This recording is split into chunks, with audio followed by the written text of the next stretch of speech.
Hi, welcome to Andrew Buckle book review of July 1963. Now, there's been two previous volumes. There's been the June 1962 and August 1961. I loved both of those, and wow, it's finally come, 1963.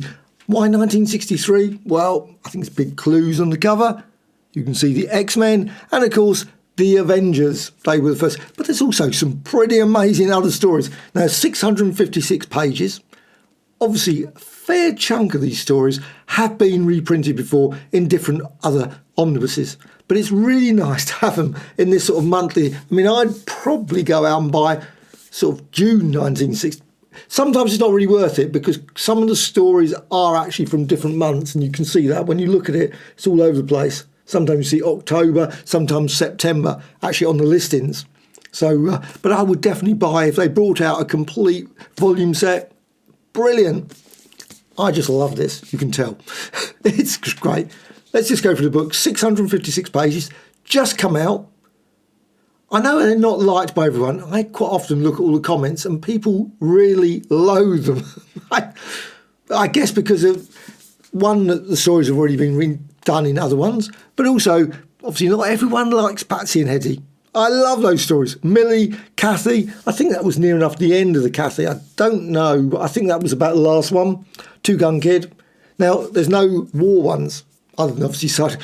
Actually, I don't know why. I never think of Sergeant Fury as a war one, but there was lots of, before that, there was lots of different combat stories. They've all gone. You've just got Sergeant Fury, that's it. I love all the covers. Now, I did actually quickly, before I did this video, thought, I must work out how much all these comics would cost. Now, of course, with inflation and all those sorts of things and working out on the UK money, I have no idea. But apparently it comes out to $2.54. Was that a lot back in 1963? I imagine it was. So I wonder how many people actually went and bought all of them. Did anyone do that? I never did it. I don't think I've ever had a month where I bought every single comic. Sometimes I nearly got there. 30 or 40 issues I'd buy in 1 month. Didn't keep them all. Wish I had. But still, you can see all the titles there, Strange Tales. And there's some really good ones, as well as, of course, the Avengers and X-Men. Let's just go through the book. Now, I'm just going to take the cover off it. I haven't done it, so I have no idea what it's going to look like. This is the first time. Oh, it's going to be Magneto. Unless I'm wrong. Looks like Magneto. Oh, there's the ISBN number as well. If wants that one. Right. Let's just move that out of the way. Makes it easier actually moving that. Sometimes they're saying that's quite slippery actually. This falls out of my hand at some point. It's a pretty... Sit there, and obviously on the back.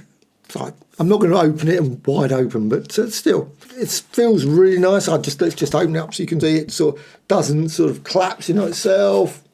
I know some people love that. Look at that. Never worries me too much. Guttering things, it seems to be absolutely fine. And you can read the story. Didn't see. I wasn't thinking, I can't see that. They're saying that sometimes maybe when you get some of these pages with the writing. I always wonder why they never did that in the other ones.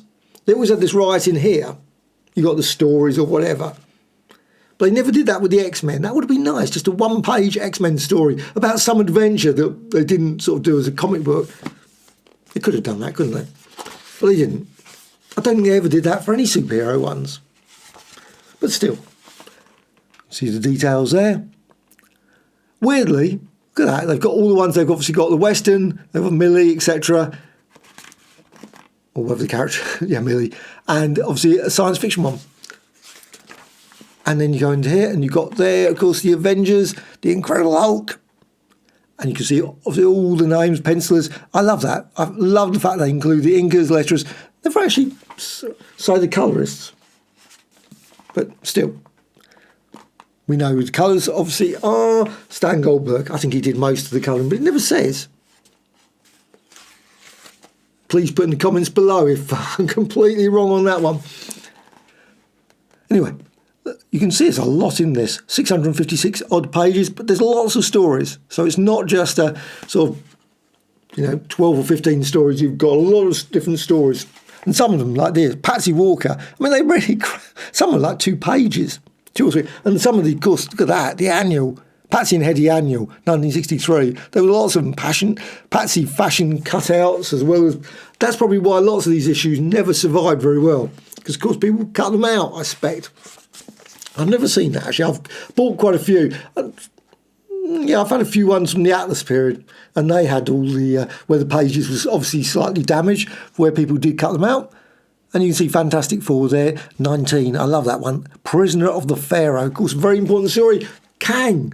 Well, Ramatut, but Kang, obviously. And you've got one of my favourites, Iron Man Faces the Crimson Dynamo. Lots of people probably didn't like that story. I loved it because it was one of the first stories that I really recall when I was growing up. I just loved that when it came out. Saw it in the Power Comics that we had, Power Comics. I don't know which one was it, Fantastic or Terrific? Probably Fantastic. I just loved it. Just loved that story. I don't know why, it just sort of instantaneously appealed to me for some weird reason. And you've got a lovely essay there, Roger Stern, really good. I wish they would include more. That's the only criticism I have of these books, which is great. They have lots of bits, obviously Stanley at the back, where obviously the Marvel Masterworks or whatever. But I wish they would include people, fans' recollections. That would be brilliant, but they don't. It just seems a massive oversight. This annual, one of the classic annuals, Fantastic Four Annual #1. Probably not the greatest one, probably Spider-Man 1, #1, the Sinister Six, of course. But this one, Submariner versus the Human Race. It's a classic, really, really good story. Cover letterer, cover inker, etc. It's got all the details there. And now, the restoration at places doesn't look really super sharp. There's some roughness to that one, I have to say. The story's great, though. Thoroughly enjoyable story. I love the fact everyone was convinced by this expert here. The experts, and actually that's one thing that's quite nice when you're going through this. That sometimes somebody, when I saw them in the UK, they'd changed some of the artwork, so you wouldn't actually see the characters that were in the thing. Depending, obviously, years later, they would change it. So it's nice to actually see some of the characters, like JFK's in here somewhere, and it's just really good to see. I think they probably changed to like Nixon when it was. I don't know why they did that. Why not? We knew that they were older comics. It wasn't like that they had to do that, but they did. But I love the fact they include a lot of information about, obviously, Submariner's race there, which is great. And, of course, revealed. Sorry, that's a bit of a spoiler. It was pretty obvious anyway. But still, even when I was younger, I knew, that's a bit suspicious. He knows too much about all the various things. Really? Why would he know anything about this? But still... Great little story. Oh, I'm spoiling more of it. Sorry. But next thing, got some of these lovely posters. I love this one. Everyone must have read that story by now, surely. I don't think other than obviously the Cathys and the Patsy, I don't think there's any spoilers in that, but it's still at the same time, they're probably not so common to read. So Miracle Man, all those sort of ones, I just loved it. Also, they had this as well. Classic, fabulous, Fantastic Four meets Spider-Man, and it was just great. Special arrangement as well. Can't beat this. And I always thought that the drawing of Spider-Man always looked odd. I don't know why. He looked the strangest of Spider-Mans. Even I could. And the thing is, when you look at it, occasionally you can sort of think, oh, that looks a bit like Ditko, because Ditko did the inking. But at times, it's just really odd looking. And yes, Jack Kirby, I love Jack Kirby's work, but it just seemed odd. Plain odd. Got some more of these classic Marvel Masterworks, or whatever they were called back then, they called them. But this is nice as well. It also includes the origin of the Fantastic Four. And now the most requested saga of our time. No less. Possibly. But still, they've got all the details. And I love the fact they also include down there, it's got art revisions. It says here, Sol Brodsky. So obviously some slight changes. I haven't had a look to see if there's slight differences. Obviously, that was a slight difference. So that's a big difference. But that's all it includes. It just includes the origin, not the Mole Man story, which I suppose was not really needed. But we're on to the one that clearly is the important one in this issue, the coming of the Avengers. I love this story. At the same time, it's completely daft, especially the way they get rid of Loki at the end. It's just really odd. Also, I always felt that it was a two-parter. I know, it wasn't not a two-parter, but it was split. As if it was like the the Thor stories seem to be so totally disconnected. And this bit when he's in the circus, just odd. Seems like a near enough a leftover story from the sort of Hulk period, Incredible Hulk period. So it's just odd. And also this is odd as well. You got the annual, and some have got the actually writing on it and some don't. Strange, isn't it? Why they just, but still, and also probably other subtle changes as well. Again, Spidey looks so odd there. They missed something off as well. One of those things where, what's missing here? What's different thing? But still, that story is plain odd. With, like I say, Thor just felt like a journey into mystery story, sort of tagged onto the thing. It just seemed, that's what it seemed to me anyway. And of course, you got the Fantastic Four there as well. Reserve a copy, sure to be a sellout. I'm certain it was. Just brilliant. And then on to the next one. I love this one, Merlin the Mad, even though it had a really daft ending as well. There was quite a few daft endings. Always they resolved it in such a silly way, I always felt. It was a bit of, but still, great little story. I love the fact that, oh, that was it. That was the bit where I meant saying about JFK. I am quite certain that the thing in here, when we saw it in the UK, and there it is, got JFK there. I don't think that we had that. I'm quite certain it was changed, because they did that all the time. I might be wrong on that, but just that's one area possibly that was changed. Press secretary, maybe even they're the press, who knows. Also, it's of course got the short stories as well. Call her Medusa. Of course, not the Medusa that came later. Just great little story again. And also that one, I like that one. They did so many of these. Ditko, good old time travel one. Actually, I've just been reading The Rook. I've been thoroughly enjoying The Rook. That's just, oh, yeah, they are. Now you've got the word balloons in this one, but not the other ones. Very strange. Of course, you've got the Fantastic Four one again there. So, future story, Steve Ditko, always good, of course, Steve Ditko ones. And then we're on to Tales to Astonish, Ant-Man and the Wasp and the Porcupine.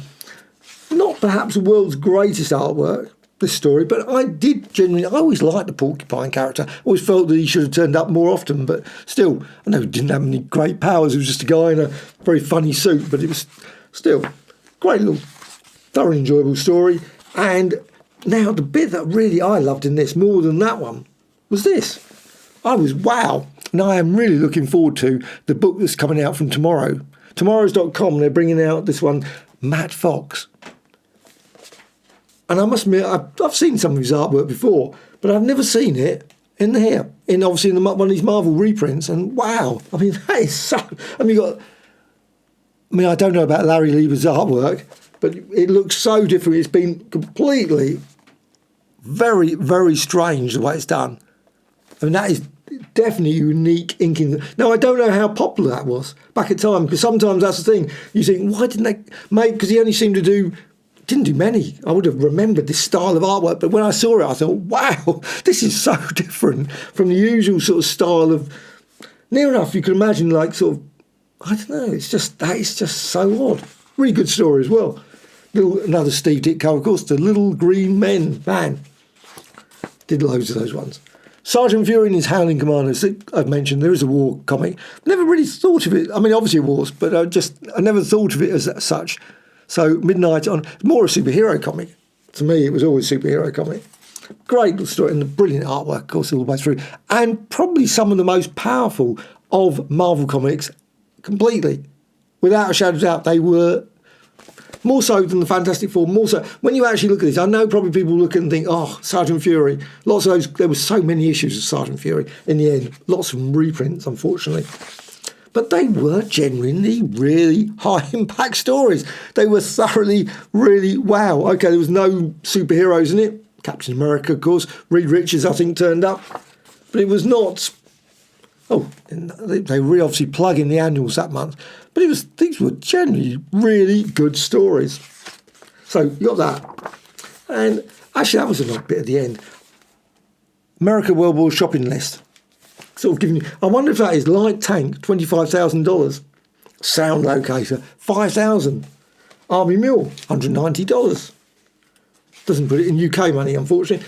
But we're on to the X-Men. That's obviously the big two, Avengers and the X-Men. Absolutely brilliant. I love this story.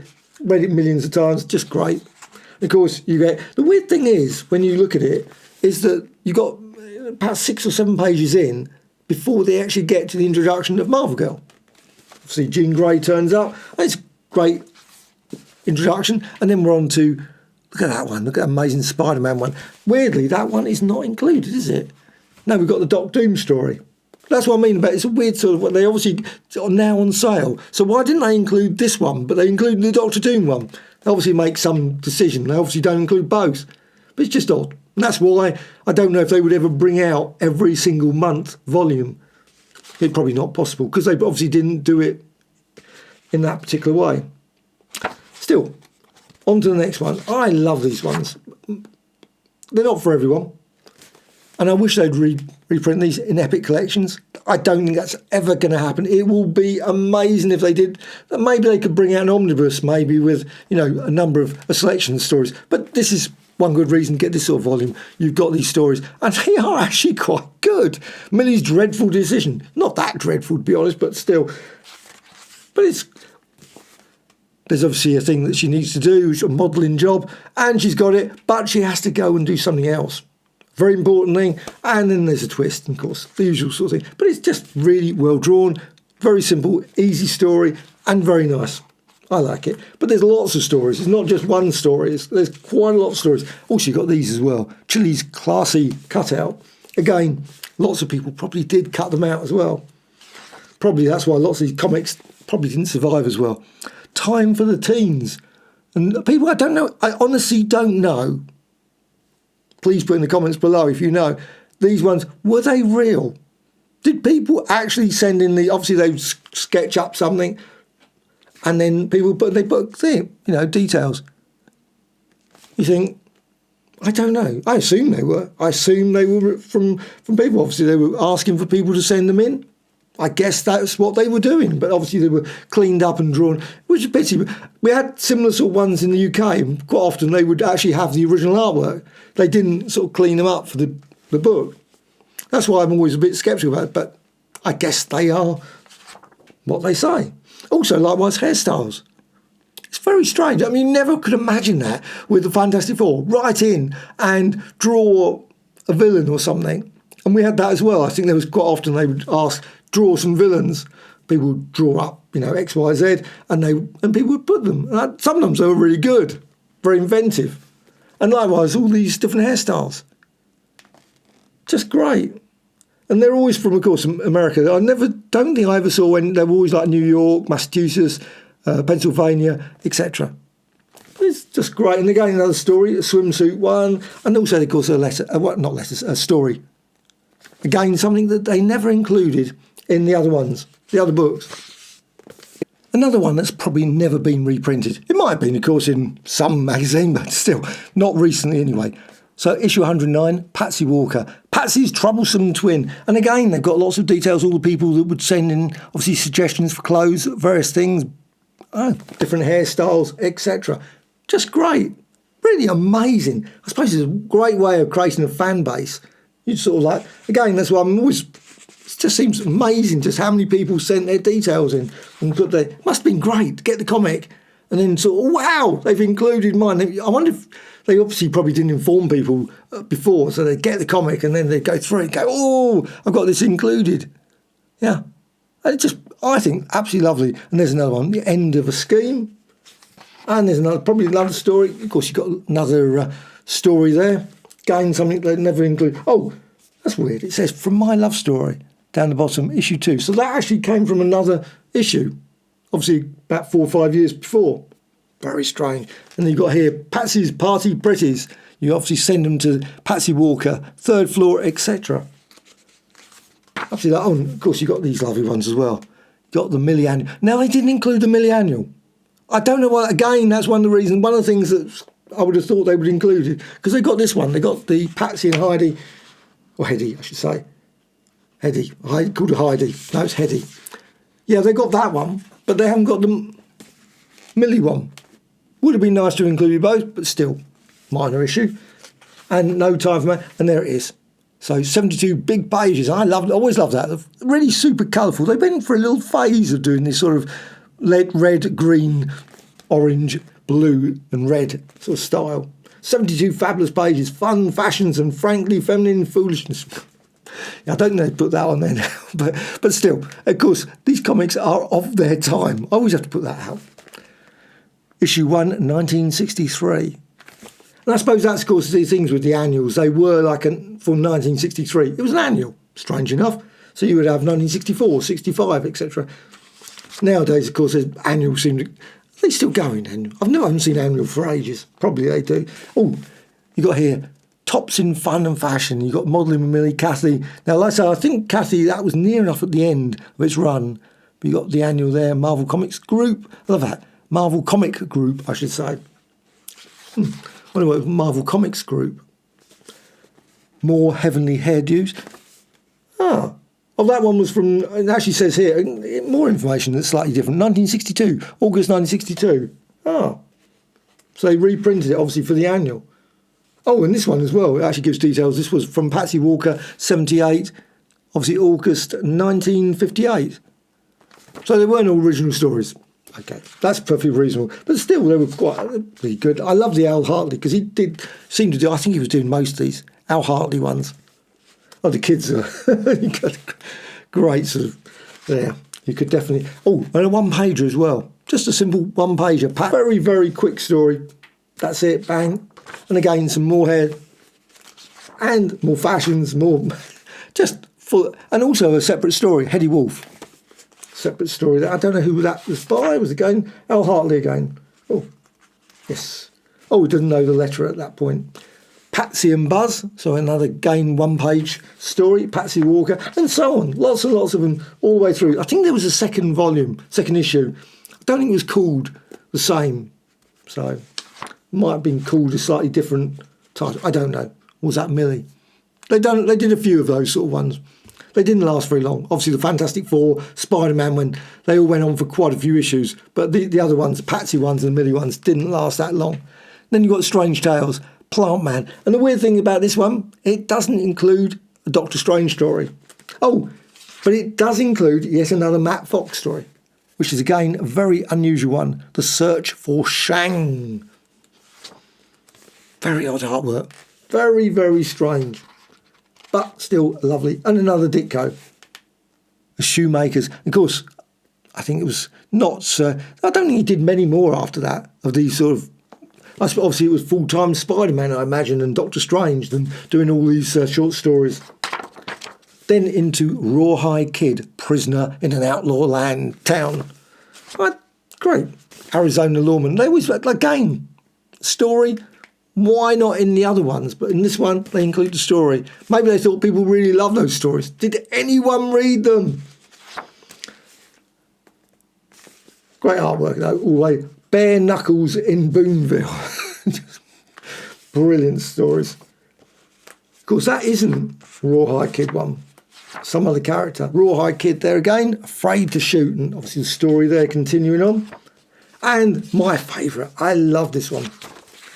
Tales of Suspense, Crimson Dynamo, the Iron Man faces the Crimson Dynamo. I love that panel. Look, that's just great. Look, Iron Man here. Just very, very strange way of doing the splash. Most time you don't see that, all that sort of banner down the side. But really good story with the old Crimson Dynamo. And then you've got some more, obviously, short stories there. Steve Ditko again. And Mr. Flubb's Flashlight. I love that one. That was a great little story. Nice twist at the end as well. But just very, very nice story. Though, weirdly, doesn't really... Even though I said, that is Ditko, isn't it? No. Sol Brodsky, that one. Sol Brodsky. Weird. Don't see many Sol Brodsky ones. Don't think. Be honest like that. But I actually genuinely love that story. That was a great story. Remember reading that years and years ago. Just great. And on to this one, which is one of the oddest ones. But still a good one. Probably not for everyone. Spider-Man versus Doctor Doom. I think that was a bit of an odd choice, putting him really early, having Doctor Doom against Spidey at this stage in his career. I mean, Doctor Doom is a real big player. I mean, the Fantastic Four, the Avengers, the X-Men. He didn't turn up in the X-Men, did he? So, but you got Doctor Doom there against Spidey, and poor old Spidey. Well, of course, he does well. Also featuring the usual cast, and also, strange enough, the most fabulous super team. Just brilliant. Of course, Doctor Doom. That's another thing that's slightly odd in this story. Doctor Doom goes for a whole arsenal of equipment that he uses. Different, obviously, he's got his robots, but he's got lots of other things. You never see that in any other Doctor Doom ones. You know, it's just strange that Doctor Doom has all these. He's like using these sort of, you know, disintegrator rays. I don't recall him ever using these sort of things. Or he's like trying to slug him out. Why? Surely his armour would have all those sort of protections. But anyway, still, a mere quibble on that. Now, not many of them, just flicking through this, had letters pages. So this obviously the letter pages finally kick in. There might have been letters pages, but I certainly haven't seen them going through. But I love letters pages. You got to hear about Sergeant Fury there. Obviously talking about Spider-Man there. I thought the first Spider-Man tale was good. I should have waited till the second and third. Wow! And a few more for flavour. Oh, it's great, isn't it, reading those? And Spider-Man 2. Who's coming up with the great villains all of a sudden? Doctor Doom, etc.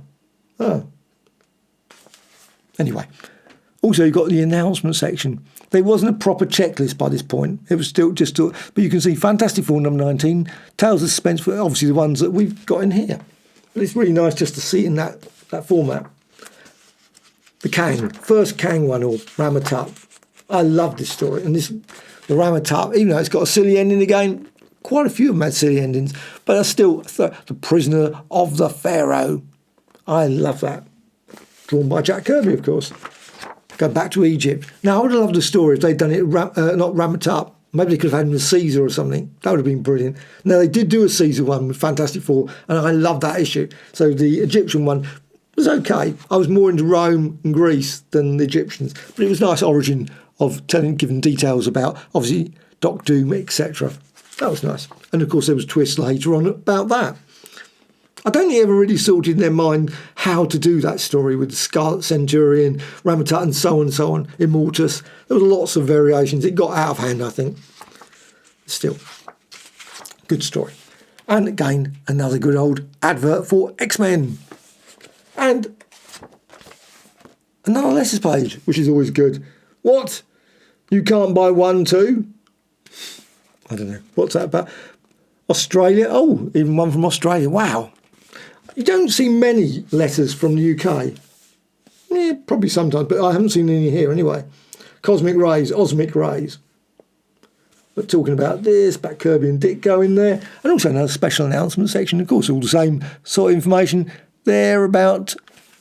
Oh, Ant-Man gains a great new power and a new name. Issue 49. What issue was it? That's very strange. That must have been talking about announcements. So what issue are we talking about? Oh, that's 48. Oh, how strange.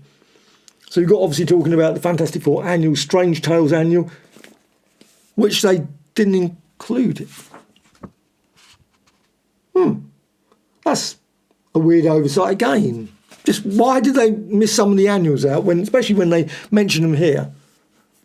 But they're talking about issue 49 of the Astonish. And I love they always said it Astonish. They didn't say Tales to Astonish. It was always Astonish or Suspense.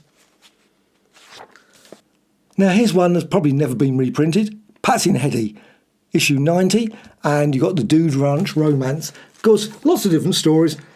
All following generally the same sort of theme. But they were always good. Always very enjoyable. Great artwork from Al Hartley. And of course, you've also got the fashion pages as well. Again, lots and lots of different fashions that were sent in. Now, I don't know if they were actually sent in for particularly this issue. That was one thing I was thinking. With the Cathy, since Cathy stopped, issue 25, I suspect they didn't, let's just dump all those. They probably used them, I would have thought, in the Patsy one. There's no rhyme nor reason why they couldn't just draw them up for that. I suppose maybe they had so many, of course, they couldn't use all of them as well. I don't know. No idea. But you've got here party gowns as well, Music Lover, and again, lovely little artwork and quite decent stories. Again, very similar most of the time. Dress Dilemma. And again, more hairdos. And on to the next one. This one's the Two-Gun Kid.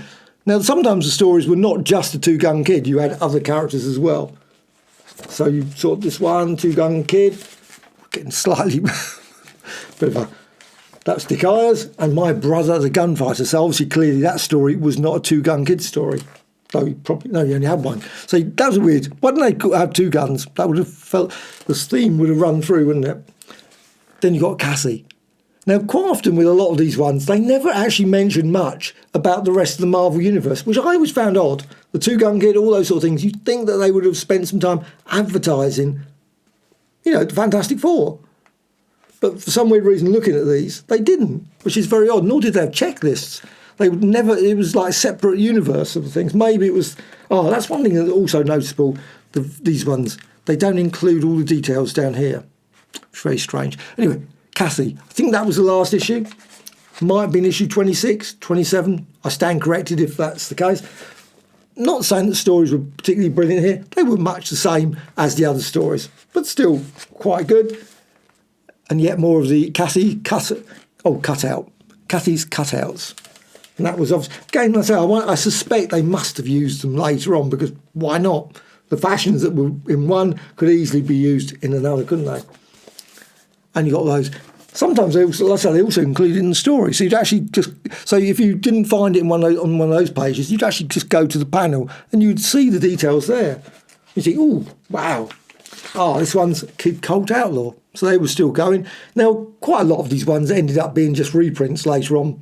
But you've got this story here. Again, not all of them were Kid Colt Outlaw. So you've got the Revenge of Bull Barton. You've got trouble when you've got a Bull Barton. And you got the death of Kid. That's the end of the series, folks. Kid Colt, death of, obviously not. So that's going to be a bit of a spoiler of the story, isn't it? And then we're on to the next stories of Millie the Model. So there's a lot of stuff that's never been reprinted in this. Of course, if you're not particularly interested in the Millie the Model stories, you might think, but she goes to Rome. I love Rome. Always can't beat Rome. I suspect there's not that much of Rome in it, but let's have a look. No, there's not. It's not a sightseeing tour of Rome. It's actually obviously a film set, but why not?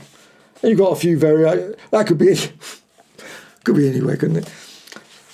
But anyway, the other Millie, that's part 2, and then Sensational Swimwear, as well as another story.